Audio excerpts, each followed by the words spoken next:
तो mighty Avengers के last episode में हमने देखा था कि किस तरह से किथॉन जो है वो आज़ाद हो जाता है और दुनिया के ऊपर तेजी से भागना शुरू करता है, जिसके जरिए वो उसकी रियलिटी को चेंज करके अपनी तरफ बनाना चाह रहा होता है।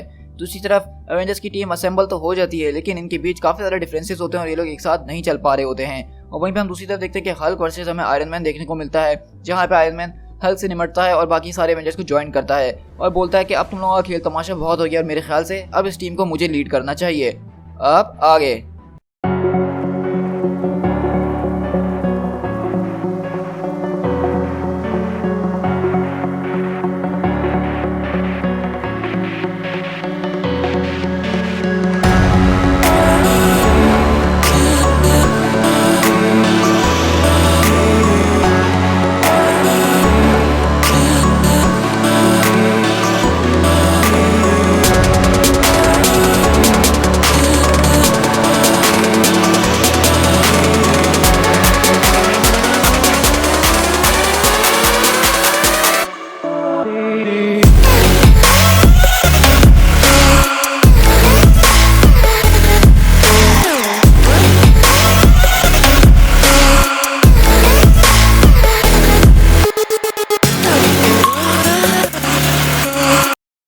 हम यहाँ से ब्रॉक्सटाउन ओक्लाहोमा में शिफ्ट होते हैं, जो कि गॉड्स ऑफ एसगार्ड और माइटी थॉर का घर है। और हम देखते हैं कि यहाँ थॉर खड़ा होता है और बोलता है कि ये आखिरकार कैसे हो सकता है, हमारे सामने हमें कुछ नज़र क्यों नहीं आ रहा, सिर्फ मुकम्मल तौर पे अंधेरा ही अंधेरा छाया हुआ है। मुझे इस बारे में कुछ ना कुछ तो करना ही होगा, मुझे किसी से बात करनी होगी। और वहाँ से हम देखते हैं कि ओक्लाहोमा से उड़ते हुए एसगार्ड की तरफ थॉर जाता है और वहाँ के लोग बोल रहे होते हैं कि आखिरकार ये हो क्या रहा है, क्या थॉर इसको संभाल लेगा। तो बोलता है कि हाँ, थॉर को इसको संभाल लेना ही चाहिए, वरना अगर वो कुछ नहीं कर पाया तो हमारा यहाँ पे क्या होगा। और वहीं पर थॉर जो अपने महल की तरफ उड़ता हुआ आ रहा होता है और बोलता है कि फेथफुल हिमडाल के कान मेरे आने से पहले ही सुन लेते हैं कि मैं तुमसे कुछ कहने वाला हूँ, जिसकी आंखें इस दुनिया के कोने कोने में जाती हैं और पता लगा लेती है कि 9 वर्ल्ड्स के अंदर क्या हो रहा है। मुझे बताओ कि इस सब के पीछे क्या है, बाकी का मिडगार्ड जो है वो हमें नजर क्यों नहीं आ रहा है। तो वहीं पर हिमडाल बोलता है कि मुझे माफ करिएगा लॉर्ड थॉर, लेकिन जिस तरह आपकी आंखों के सामने एक एबिस नजर आ रहा है, उसी तरह मेरी आंखें भी बिल्कुल खाली नजर आ रही हैं। मुझे कुछ नजर नहीं आ रहा है, यहाँ पे कुछ भी नहीं है जो मैं आपको बता सकूँ, लेकिन आपका भाई, मेरा मतलब आपकी बहन जो है वो आपसे बात करना चाहती है।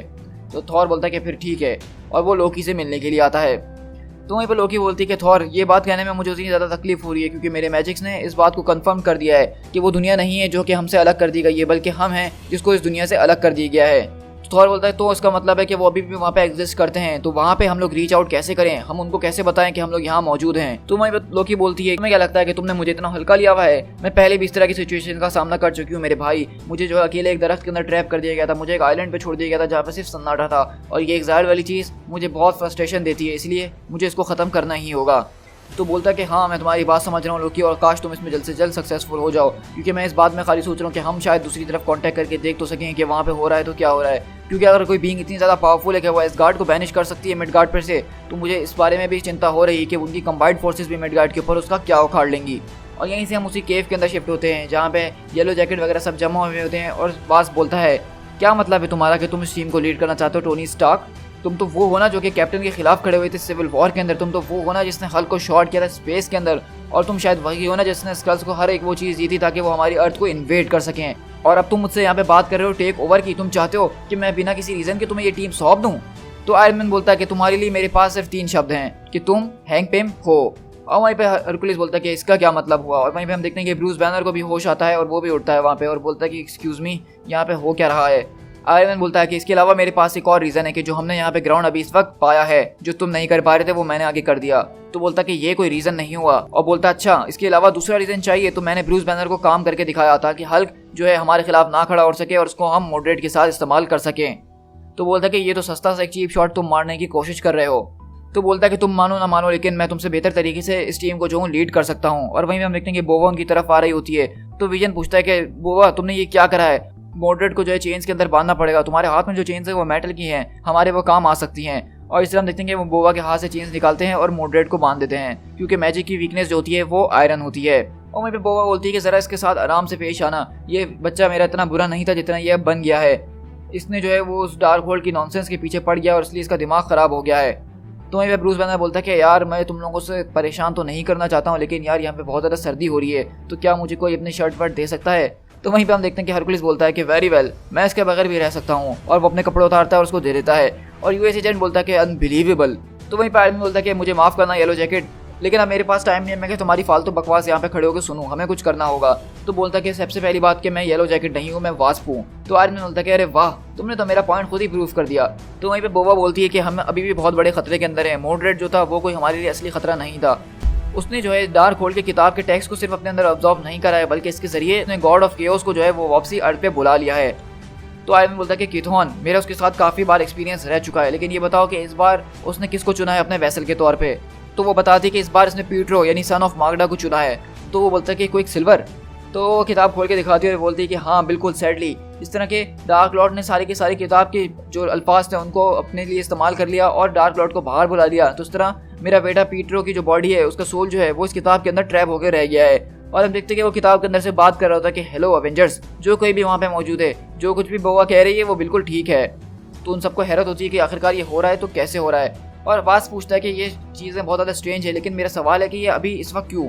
तो बोबा बोलती है कि क्योंकि यही सही वक्त है, इस वक्त वर्ल्ड बहुत ज़्यादा कमज़ोर हुआ है। मतलब पहले सिविल वॉर का इवेंट, फिर हल्क का रिटर्न, फिर स्क्रल इन्वेजन, इसके पास ज़बरदस्त किस्म का मौका था कि वो वापसी इस दुनिया में आ सके और हम लोगों को, जो कि हम पहले से कमज़ोर है, हमें हरा सके।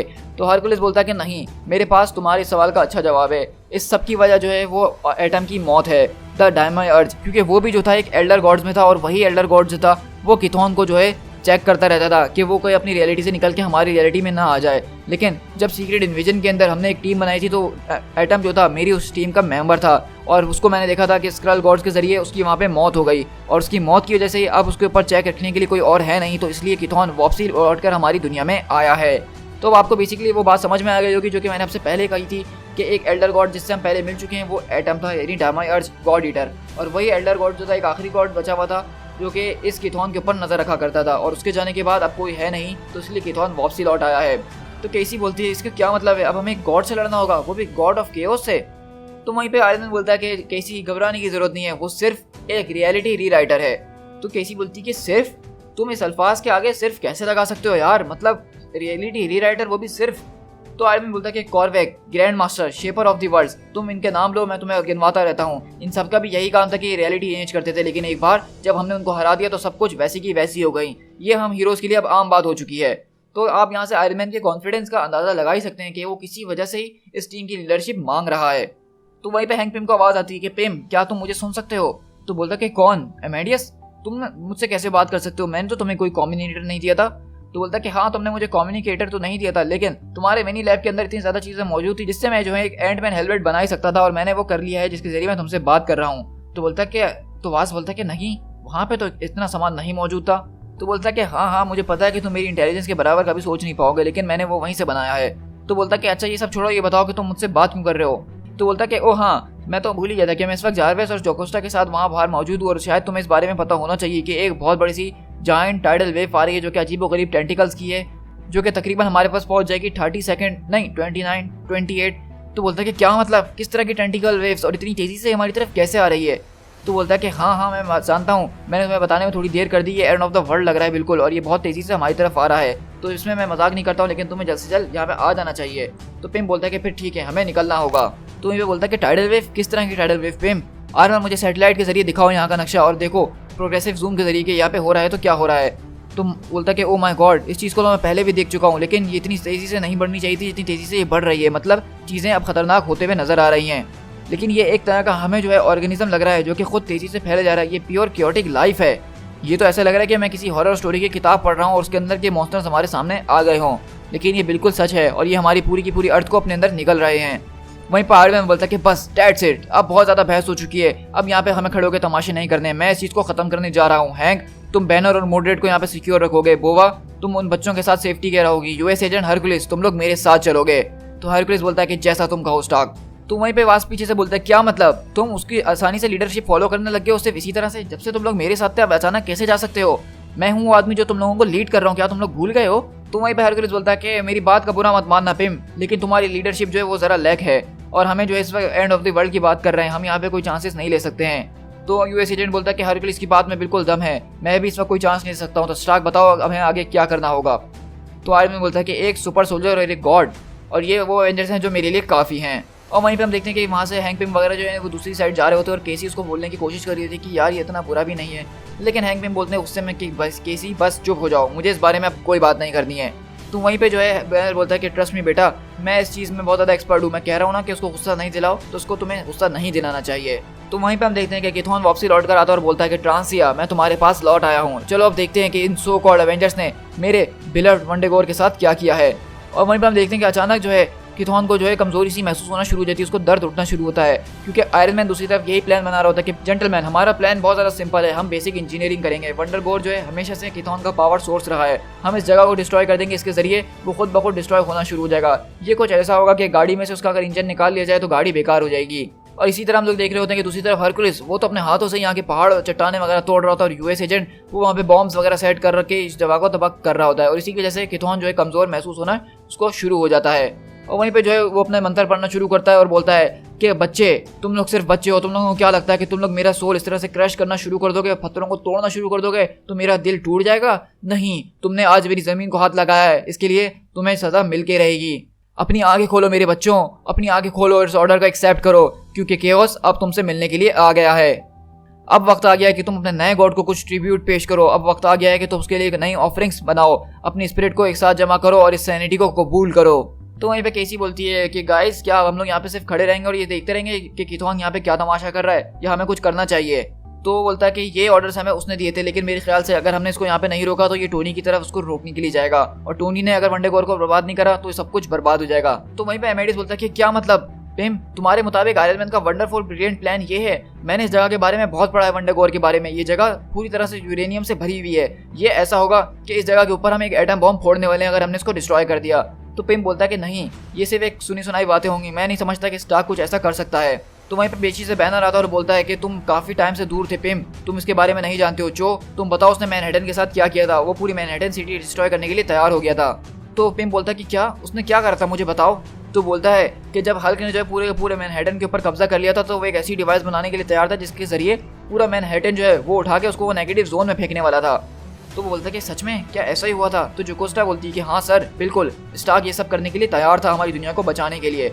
मतलब यहाँ पे टोनी स्टार्क की इंटेंशंस जो है वो बुरी नहीं होती हैं, वो बचाना दुनिया को ही चाह रहा होता है, लेकिन उसका दिमाग ऐसा है कि वो बहुत ज़्यादा उसको स्ट्रीम पे ले जाता है, और यही चीज़ हर किसी से बर्दाश्त नहीं होती है। और यहीं पे हम देखते हैं कि वहाँ पे जो है वो अपने स्पेल्स वगैरह पढ़ना शुरू करता है, और किथोन और साथ में ये सब बोल रहा होता है, क्या तुम्हें किथोन याद है मोर्टल्स, तुम लोग कभी बहुत पहले मुझे वर्शिप किया करते थे, और मैं ही वही था जो कि तुम लोगों के सारे गमों और दुखों को मिटाया करता था, तुम लोग मेरे आगे झुका करते थे, लेकिन अब देखो कि तुम लोग कितना ज़्यादा बदल चुके हो, तुम लोग मुझे पहचान भी नहीं रहे हो। अब वो ज़माना बदल चुका है और अब सारे मैजिस का दौर भी गुजर गया है, अब वो सारी शक्तियाँ जो मेरी पहले हुआ करती थी वो मेरे पास वापसी आ गई हैं। उन लोगों ने तुमसे कहा कि कोई केओस गॉड नहीं है, कोई केओस मैजिक नहीं है, और तुम लोगों ने विश्वास कर लिया। तो मैं तुम लोगों से पूछता हूँ कि बताओ कि मैं क्या गॉड ऑफ केओस नहीं हूँ? क्या मेरे पास केओस मैजिक नहीं है?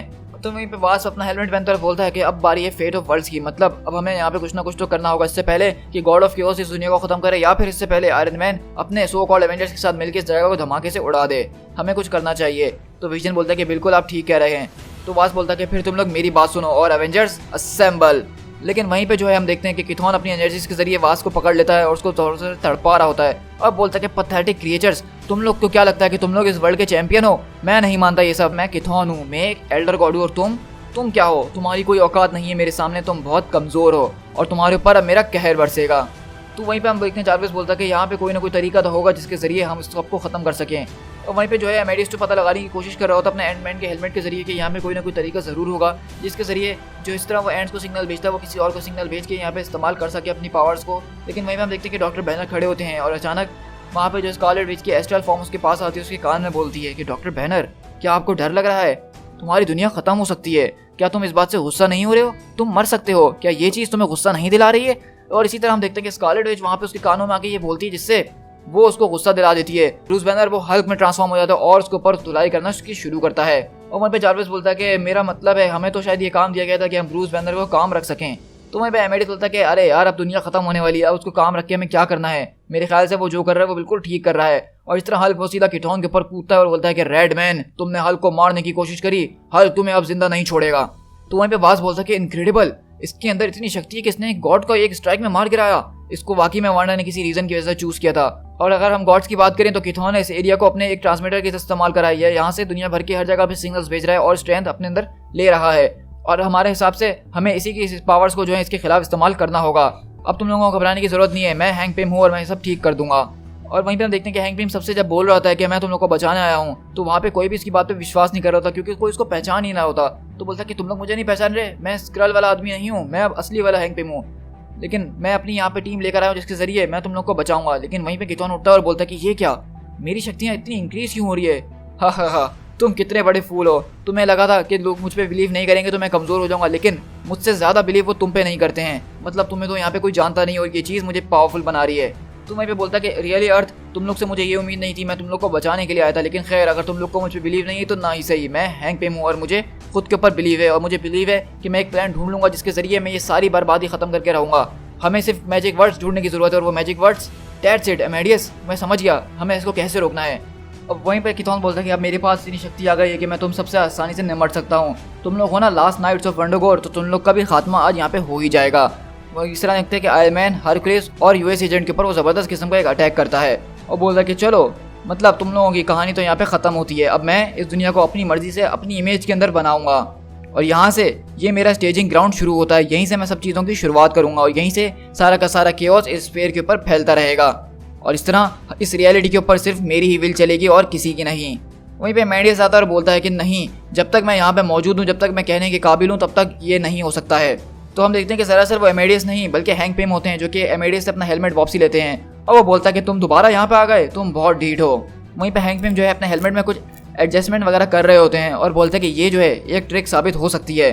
और वहीं पे किथॉन जोर से चिल्लाता और बोलता है कि dancing fish would mother elbow soup, और वो बोलता है कि ये क्या, मैं ये क्या बोल रहा हूँ।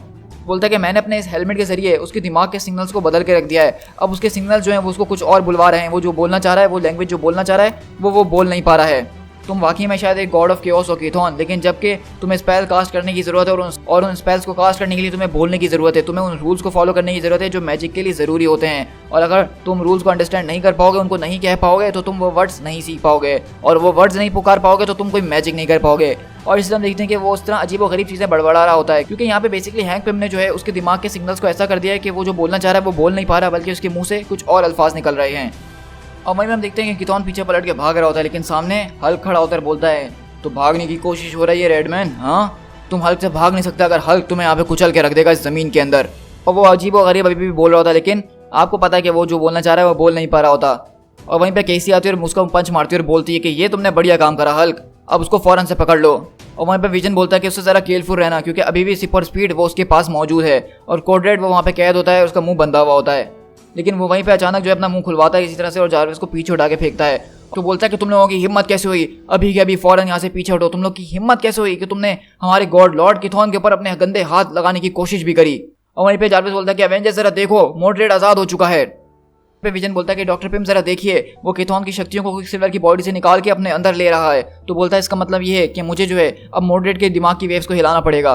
तो वहीं पे एमेडिस बोलता है कि नहीं, अब हमारे पास उसका वक्त नहीं है, मेरे पास एक आइडिया है, मेरा मतलब एक थ्योरी तो है। बोवा, ये किताब मुझे दो, मुझे इसकी ज़रूरत है, और विजन तुम मौजूद हो यहाँ पे। और वहीं पे देखते हैं कि मोड्रेड जो है वो अपना स्पेल कास्ट करना शुरू करता है, और बेसिकली अब वो किथॉन को अपनी बॉडी के अंदर लेना चाह रहा होता है।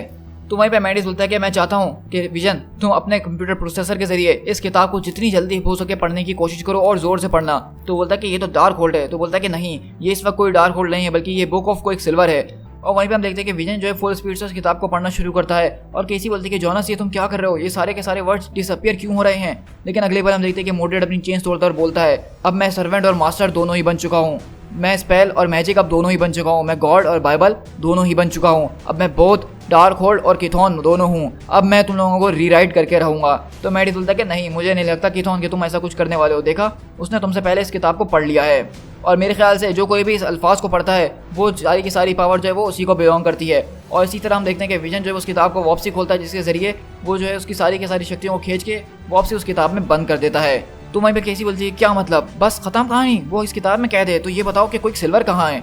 और वहीं पे जो है विजन बोलता है कि ये एक स्पेल बुक थी केसी, जब मैं इसका टेक्स्ट पढ़ रहा था तो उसके जरिए जो है क्विक सिल्वर वो इसके स्पेल का एक चीज़ बन गया, और उसके जरिए मैंने ख्याल से मैंने उसको यहाँ से रिलीज़ कर दिया, या फिर मैंने उसको अपने हार्ड ड्राइव के अंदर डाउनलोड कर लिया है।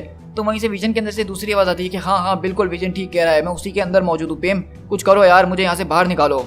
तो वहीं पे वो बोलता है विजन कि मुझे माफ़ करना केसी, क्विक सिल्वर को वापसी अपनी बॉडी में रखने के लिए मुझे तुम्हारे कुछ म्यूजिक फाइल्स को उड़ाना पड़ गया। तो केसी बोलती है कि सारी की सारी, तो बोलता है कि हाँ सारी की सारी उड़ानी पड़ गई। और वहीं पे क्विक सिल्वर देखते हैं हम हैंक पिम की मशीन की मदद से वापसी बाहर आता है और बोलता है कि मैं वापसी रिस्टोर हो चुका हूँ। मुझे इस बारे में नहीं पता था पिम कि तुम मैजिक को भी जानते हो। तो बोलता है कि मैजिक नहीं क्विक सिल्वर, साइंस। और बोलता है कि ये वही आम चीज़ है जिसके जरिए मैंने जोकोस्टा को अपने लैब के अंदर बनाया था, उसी जरिए मैंने तुम्हें जो है विजन की बॉडी से बाहर निकाल दिया। तो वहीं पे एजेंट वॉकर बोलता है लगता है कि ये सारी चीज़ें जो किथॉन ने करी थी वो ऑटोमेटिकली खुद ब खुद सब कुछ सही हो गया है। तो वो बोलता है कि बिल्कुल आपने सही कहा एजेंट वॉकर, और ये सही चीज़ें मुझे बहुत ज़्यादा अच्छी लगती हैं कि जब हम अपना काम खत्म करें और चीज़ें खुद ब खुद क्लीन अप की तरफ चले जाएँ। और मेरे ख्याल से हमें उम्मीद करनी चाहिए कि केओस के एस्कॉर्ट की वजह से जो चीज़ें हुई थी वो भी शायद वापसी हो चुकी हैं सही। तो वो बोलता है कि बिल्कुल मुझे भी ऐसी ही दुआ है। वहीं पे हरकुलिस आता और बोलता है कि एमेडियस, जारवेस ने मुझे बताया कि वो तुम ही थे जिसने इस एल्डर गॉड को इस किताब के अंदर ट्रैप करके दिखाया है। तो बोलता है कि हाँ यार, मैंने एक चांस लेने की कोशिश करी, मुझे ऐसा लग रहा था कि जो मैं कर रहा हूँ वो बिल्कुल ठीक होगा, और इसी तरह मैंने law of conversation of energy को इस्तेमाल करा और उसके जरिए हमारी बात बन गई। लेकिन हल्क बोलता है कि बस अब बहुत हो गई बातें तुम लोगों की, खामोश हो जाओ। और वहीं पे बोलता है कि हमें जो है इस वक्त मेरे ख्याल से ग्रीनी से ज़्यादा बहस नहीं करनी चाहिए, और शायद इसी वजह से आयरन मैन भी हम सबको यहाँ पे छोड़ के चले गया। और हरकुलिस बोलता है कि अगर स्टार्क की बात करें तो हम तुमसे माफ़ी चाहते हैं पिम, हमने उस वक्त जो करा वो शायद गलत करा, हमें गलत आदमी का साथ देने चले गए थे। और वहीं पे बोलता है कि नहीं नहीं, तुम लोगों को उस वक्त जो ठीक लगा तुम लोगों ने वही करा, और तुम लोग को एवेंजर्स होने के नाते मैं तुम लोग से यही चाहता था। लेकिन अगर मैं आयरन मैन की बात करूँ, मतलब टोनी स्टार्क की, तो वो मुझे कुछ ठीक नहीं लग रहा है। मतलब उसके साथ कोई ना कोई मसला ज़रूर है, वो अपने गेम के अंदर पूरी तरह से नहीं था जैसे हुआ करता था, और तुमने मुझे बताया कि वो दूसरी साइड चले गया है। और इस तरह हम देखते हैं कि पिम जो है वो वहाँ पे स्टार्क का पीछा करते हुए उससे मिलने के लिए आता है और बोलता है कि टोनी ज़रा रुको, मुझे तुमसे कुछ बात करनी है। और आयरन मैन बोलता है तो अब से तुम अपने आप को वास्प बुला रहे हो और इस नई टीम को लीड करने वाले हो? तो बोलता है कि हाँ ऐसा ही कुछ। तो आयरन मैन बोलता है कि तुम जो जिम्मेदारी लेने की सोच रहे हो वो काफ़ी ज़्यादा बड़ी है, तो इसलिए मैं तुम्हें सिर्फ 3 लफ्ज़ कहना चाहूँगा कि डोंट स्क्रू अप। और इस तरह आयरन मैन वहाँ से फुल स्पीड के साथ उन लोगों को छोड़ के चले जाता है। तो वहीं पे जारवेस बोलता है कि आप हमें बताना चाहेंगे मिस्टर वास्प कि अब हमें यहाँ से क्या करना चाहिए? तो बोलता है कि मैं भी इस सवाल का जवाब ढूंढ रहा हूँ जारवेस, लेकिन मुझे होप थी कि मुझे कुछ ऐसा ही करने को मिले। मैं इस चीज़ के पीछे हमेशा से तो नहीं था मुझे, लेकिन उम्मीद ज़रूर थी कि डेस्टिनी मुझे ज़रूर बुलाएगी, और जब वो मुझे बुलाएगी तो मैं उसको सुनूंगा। मैं तुम लोगों के जैसे एक फाइन ग्रुप को जो हूँ लीड करना चाहता था शुरू से, और ये मेरे लिए बहुत ऑनर की बात होगी अगर तुम लोग मुझे ज्वाइन करो और मदद करो इस नए IT एवेंजर्स के चैप्टर को स्टार्ट करने में मेरे साथ। लेकिन हल्क बोलता है कि आप बगमैन ने हल्क को नहीं सुना, हल्क अकेला रहना चाहता है, स्टूपिड बगमैन। तो एमेडी बोलता है कि इट्स ओके यार, हम तुम्हें घर छोड़ देंगे, तुम क्यों टेंशन ले रहे हो? तो क्विक सिल्वर बोलता है कि मेरे ख्याल से तुम लोग मुझे सब में इंक्लूड नहीं कर रहे हो ना, क्योंकि मुझे भी अपनी रेपुटेशन को रिपेयर करना है और अभी बहुत सारी चीज़ें जो मुझे करनी है, तो इसलिए मैं तुम लोग के कैलिबर का नहीं हूँ यार। और अभी मुझे इस रिडल को सॉल्व करना है जो केओस मैजिक की वजह से सब हुआ था, मुझे इसके पीछे के सारे राज जानने कि इसकी वजह क्या थी।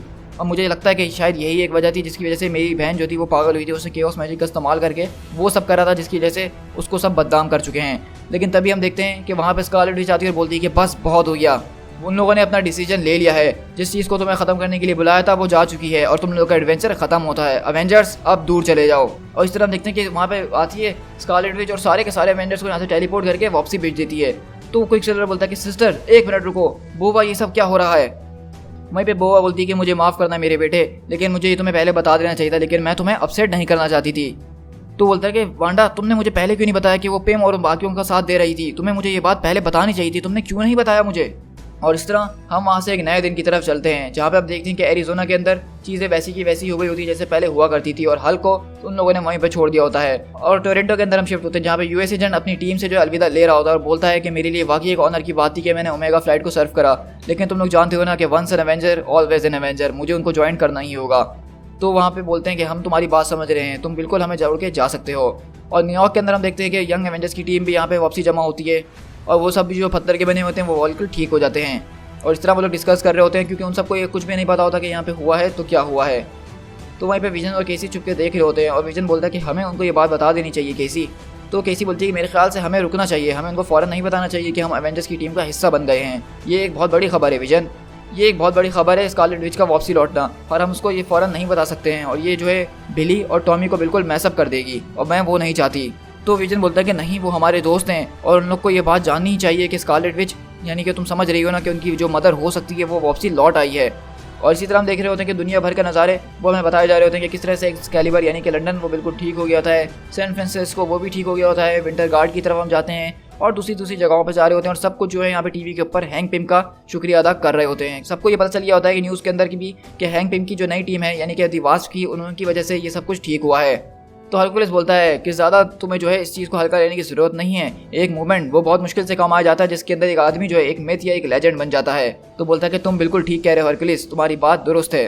तो मैं बेचारा बोलता कि जेंटलमैन जरा खामोश हो जाइए, मेरे ख्याल से हमें ये बात सुननी चाहिए, क्योंकि हम नॉर्मन ऑसबॉर्न का इंटरव्यू देख रहे होते हैं और उससे रिपोर्टर पूछती है कि कांग्रेचुलेशंस, आपकी जो टीम है उसने एक बहुत जबरदस्त काम करा कमांडर ऑसबॉर्न, आप क्या कहना चाहेंगे। तो नॉर्मन ऑसबॉर्न बोलता है कि वो सो कॉल्ड एवेंजर्स वो मेरी किसी टीम का हिस्सा नहीं है, समझ में आई तुम लोगों को, और उसकी यहाँ पे बहुत ज्यादा जली हुई होती है। और इस तरह हम लोग ब्रॉक्सटॉन ओक्लाहोमा के अंदर यानी थॉर की सिटी एसगार्ड के अंदर शिफ्ट होते हैं और वहाँ पे भी वो सब वापसी आ गए होते हैं और खुशियाँ मना रहे होते हैं और वहाँ पे सब थॉर का शुक्रिया अदा कर रहे होते हैं वहाँ के जो लोग होते हैं ओक्लाहोमा के। लेकिन बोलता है कि मेरे दोस्तों तुम लोगों का बहुत बहुत शुक्रिया, लेकिन एसगार्ड के ऊपर कोई पावर नहीं थी जिसने इस दिन को बचाया है, ये सारा क्रेडिट इस ऑनर जो है अर्थ माइटीएस्ट हीरोज को जाता है, द माइटीएस्ट एवेंजर्स को। तो वहीं पे लोकी वो दूर से खड़ी हुई सारी की सारी चीज़ें देख रही होती है और बोलती है कि तुम कितनी आसानी से मेरे भाई सारा का सारा क्रेडिट उनको दे रहे हो और कह रहे हो कि एसगार्ड पे कोई शक्ति नहीं है जो ये कर सकता था। तुम तो ऐसे कह रहे हो जैसे गॉड ऑफ केओस हमारी दुनिया के ऊपर पूरे के पूरे 9 वर्ल्ड्स के ऊपर कब्जा करने के लिए आ जाए, जो कि मेरा अधिकार है, जो कि मेरी चाहत है, उसके ऊपर कोई लॉर्ड ऑफ केओस आप कब्जा करना चाहे तो मैं यहाँ चुपचाप खड़ी रहूंगी। तुम्हें कैसे लगा कि मैं यहाँ पे चुपचाप खड़ी रहती। मुझे ये बात तो कहनी होगी कि आज का दिन मेरे लिए बहुत ज़्यादा प्रॉफिटेबल साबित हुआ है।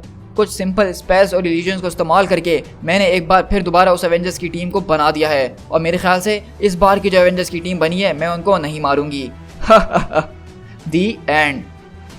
सो गाइस, आपको यहाँ का एंड देख के तो बहुत ज़्यादा शॉक लगा होगा, ये बात मैं मान सकता हूँ। मतलब इस सीरीज़ के अंदर जो स्कारलेट विच हम देख रहे थे जिसने इस एवेंजर्स की टीम को बनाया, सारे हीरोज़ को एक साथ जमा कराया, वो कोई और नहीं बल्कि सिर्फ लोकी ही थी। मतलब लोकी ने स्कारलेट विच की फॉर्म ली हुई थी ताकि वो इस एवेंजर्स की टीम को बना सके और उनको एक साथ जमा कर सके, क्योंकि जब एसगार्ड को इस अर्थ से हटा दिया गया था लॉर्ड केओस के जरिए तो लोकी जो थी वो खामोश बैठने वाली नहीं थी, क्योंकि उसके मुताबिक अर्थ मिडगार्ड के ऊपर और सारी की सारी दुनिया के ऊपर उसका राज होना चाहिए, किसी लॉर्ड किथॉन का नहीं। तो इसीलिए उसने उससे डायरेक्ट लड़ने की बजाय वहाँ पे जो है एवेंजर्स की टीम बनाने का फैसला करा और इसीलिए उसने स्कारलेट विच का रूप लिया। तो मतलब ये है कि जिस स्कारलेट विच को हम देख रहे थे वो दरअसल स्कारलेट विच थी ही नहीं, वो सिर्फ लोकी था। तो इसका मतलब है कि कॉमिक्स में अभी तक स्कारलेट विच के रिटर्न नहीं हुआ है, लेकिन यहाँ पे राइटर्स ने हमारे दिमाग के साथ बहुत ज़बरदस्त तरीके से खेला है।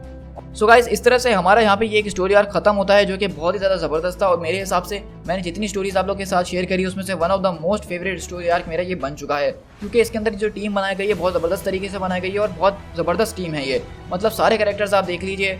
अब जो है वास्प इतनी नई टीम को लीड करेगा आगे फ्यूचर में माइटी एवेंजर्स की स्टोरीज के अंदर, जिसमें हरकुलिस, रेमेडियस, जो विजन, केसी, जारवेस, जकोस्टा होंगी। और हम आगे देखेंगे किस तरह से यूएस एजेंट वगैरह भी इसको ज्वाइन कर चुके हैं और आगे आहिस्ता आहिस्ता मेंबर्स बढ़ते रहेंगे। तो आगे के लिए जो है माइटी एवेंजर्स की टीम का हमें ये रोस्टर नजर आने वाला है और इस तरह से अब माइटी एवेंजर्स की टीम आगे चलती रहेगी। तो आई होप गाइस कि आपको ये माइटी एवेंजर्स की सीरीज काफ़ी ज़्यादा पसंद आई होगी, जो कि छोटी ही थी, लेकिन फिक्र करने की कोई बात नहीं है। अभी फ्यूचर में माइटी एवेंजर्स के बहुत सारे इश्यूज हमारे साथ शेयर करने के लिए हैं, तो वो मैं आपके साथ जल्द से जल्द फ़ौरन शेयर करने की कोशिश करता रहूँगा।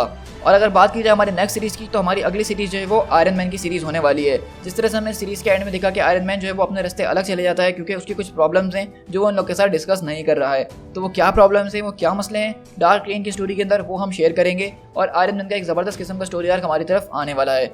सो गाइस, आई होप कि आपको ये वीडियो बहुत ज़्यादा पसंद आई होगी, तो उसको लाइक ज़रूर कीजिएगा, कमेंट करके बताइएगा कि इसमें से सबसे बेस्ट मोमेंट आपका कौन सा था।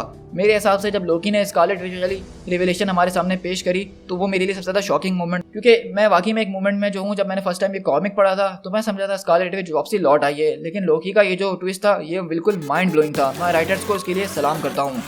सो गाइस, आप मेरे चैनल को सब्सक्राइब कीजिएगा ताकि इस तरह की और ऑसम सीरीज मेरे चैनल पे एंजॉय कर सकें। और अगर आपको इस सीरीज के हवाले से कोई भी क्वेश्चन हो तो आप मुझे इंस्टाग्राम पे पूछ सकते हैं। So guys, this is Speed Tiger, मिलते हैं किसी और कॉमिक बुक सीरीज के साथ। Till then, thank you so much.